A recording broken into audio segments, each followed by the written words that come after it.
আগেই বলেছিলাম যে আমরা এই কোরবানির বর্জ্য আমাদের মাননীয় প্রধানমন্ত্রী জনাব তারেক রহমান আমাদেরকে সময় দিয়েছিলেন 12 ঘন্টার মধ্যে প্রত্যেক দিনের কোরবানির বর্জ্য পরিষ্কার করতে হবে। আমরা টার্গেট দিয়েছি প্রতিদিনেরটা 8 ঘন্টার মধ্যে আমরা বর্জ্য অপসারণ করব। প্রথম দিনের আমাদের মোট বর্জ্য অপসারণের টার্গেট 15,935 টন। এই বর্জ্য আমাদেরকে ঢাকা শহর থেকে সংগ্রহ করতে হবে। আপনারা বুঝতেই পারেন এটা একটা বিশাল কাজ।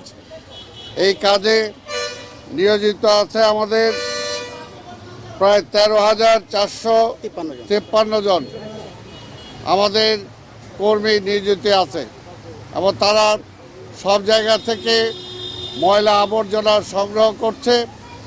সেগুলোতে তারা এসকেএসে নিয়ে আসবে।